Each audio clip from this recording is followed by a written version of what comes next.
ಮುಸ್ಲಿಮರು ಬಿಜೆಪಿಗೆ ಮತ ಹಾಕದ ಕಾರಣ ಕೇಂದ್ರ ಸಂಪುಟದಲ್ಲಿ ಮುಸ್ಲಿಂ ಸಚಿವರಿಲ್ಲ ಎಂದು ಕೇರಳ ಬಿಜೆಪಿ ಅಧ್ಯಕ್ಷ ರಾಜೀವ್ ಚಂದ್ರಶೇಖರ್ ಹೇಳಿದ್ದಾರೆ. ಮುಸ್ಲಿಮರು ಬಿಜೆಪಿಗೆ ಮತ ಹಾಕುತ್ತಿಲ್ಲ, ಬೆಂಬಲಿಸದಿದ್ರೆ ನಾವೇನು ಮಾಡಲು ಸಾಧ್ಯ? ಮುಸ್ಲಿಂ ಸಮುದಾಯದಿಂದ ಯಾವುದೇ ಬಿಜೆಪಿ ಸಂಸದರು ಆಯ್ಕೆಯಾಗಿಲ್ಲ, ಹೀಗಾಗಿ ಸಂಪುಟದಲ್ಲಿಯೂ ಸಚಿವರಿಲ್ಲ ಎಂದು ರಾಜೀವ್ ಹೇಳಿದ್ದಾರೆ. ಅಲ್ಲದೆ ಕಾಂಗ್ರೆಸ್ಗೆ ಮತ ಹಾಕುವುದರಿಂದ ತಮ್ಮ ಸಮುದಾಯಕ್ಕೆ ಉಪಯೋಗ ಇದೆಯೇ ಎಂಬುದನ್ನು ಮುಸ್ಲಿಮರು ಪರಾಮರ್ಶಿಸಬೇಕು ಎಂದಿದ್ದಾರೆ.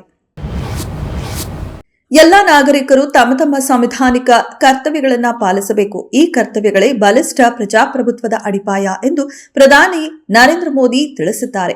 ಸಂವಿಧಾನ ದಿನದ ಹಿನ್ನೆಲೆಯಲ್ಲಿ ದೇಶವಾಸಿಗಳಿಗೆ ಪತ್ರ ಬರೆದಿರುವ ಮೋದಿ, ಮತದಾನದ ಹಕ್ಕನ್ನು ಚಲಾಯಿಸುವ 18 ವಯಸ್ಸು ತುಂಬಿರುವ ಮೊದಲ ಬಾರಿಯ ಮತದಾರರನ್ನ ಗೌರವಿಸುವ ಮೂಲಕ ಶಾಲಾ ಕಾಲೇಜುಗಳಲ್ಲಿ ಸಂವಿಧಾನ ದಿನವನ್ನು ಆಚರಿಸುವ ಮೂಲಕ ಪ್ರಜಾಪ್ರಭುತ್ವವನ್ನು ಬಲಿಷ್ಠಗೊಳಿಸಬೇಕು ಎಂದು ಕರೆ ನೀಡಿದ್ದಾರೆ. ಕಾಂಗ್ರೆಸ್ನವರು ಶಾಸಕರ ಖರೀದಿ ಕೇಂದ್ರ ತೆರೆದಿದ್ದಾರೆ ಎಂಬ ಬಿಜೆಪಿ ಆರೋಪಕ್ಕೆ ಸಚಿವ ಖಂಡ್ರೆ ಪ್ರತಿಕ್ರಿಯೆ ನೀಡಿ, ಶಾಸಕರನ್ನ ಖರೀದಿ ಮಾಡುವ ಚಾಳಿ ಬಿಜೆಪಿಯವರಿಗಿದೆ ಎಂದು ಸಚಿವ ಈಶ್ವರ ಖಂಡ್ರೆ ಚಾಟಿ ಬೀಸಿದರು. ಸಚಿವ ಬೇಕು ಅಂದ್ರೆ ವರಿಷ್ಠರಿಗೆ ದುಡ್ಡು ಕೊಡಬೇಕು ಎಂದು ಯತ್ನಾಳ್ ಅವರೇ ಒಂದೊಮ್ಮೆ ಹೇಳಿದ್ದರು. ಸಚಿವ ಸ್ಥಾನಕ್ಕೆ 200 ಕೋಟಿ ರೂಪಾಯಿ, ಸಿಎಂ ಸ್ಥಾನಕ್ಕೆ 2,500 ಕೋಟಿ ಕೊಡಬೇಕು ಅಂತ ಯತ್ನಾಳ್ ಹೇಳಿದ್ದರು. ಆಗ ನಾವು ಸಿಬಿಐ ಇಡಿ ತನಿಖೆ ಮಾಡಿ ಅಂದಿದ್ದೆವಾ, ಆದರೆ ಬಿಜೆಪಿಯವರು ತನಿಖೆ ಮಾಡಿದ್ದಾರಾ ಎಂದರು. ಭಾರತವು ಅಲ್ಪಸಂಖ್ಯಾತರ ಬಗ್ಗೆ ತಾರತಮ್ಯ ತೋರುತ್ತಿದೆ, ಮುಸ್ಲಿಂ ಸಂಸ್ಕೃತಿ ಮತ್ತು ಪರಂಪರೆಯನ್ನ ನಿರ್ಮೂಲನೆ ಮಾಡುತ್ತಿದೆ ಎಂದು ಪಾಕ್ ಆರೋಪಿಸಿತು.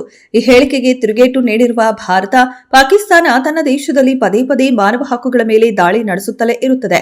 ತನ್ನ ಅಲ್ಪಸಂಖ್ಯಾತರ ಮೇಲಿನ ಧರ್ಮಾಂಧತೆ, ದಮನ ಮತ್ತು ವ್ಯವಸ್ಥಿತ ದುರುಪಯೋಗದ ಆಳವಾದ ಕಳಂಕಿತ ದಾಖಲೆಯನ್ನ ಹೊಂದಿರುವ ದೇಶವಾಗಿರುವ ಪಾಕಿಸ್ತಾನ ಇತರರಿಗೆ ಉಪದೇಶ ನೀಡುವ ಯಾವುದೇ ನೈತಿಕ ಸ್ಥಾನವನ್ನ ಉಳಿಸಿಕೊಂಡಿಲ್ಲ ಎಂದು ಭಾರತದ ವಿದೇಶಾಂಗ ಸಚಿವಾಲಯದ ವಕ್ತಾರ ರಣಧೀರ್ ಜೈಸ್ವಾಲ್ ಟೀಕಿಸಿದ್ದಾರೆ.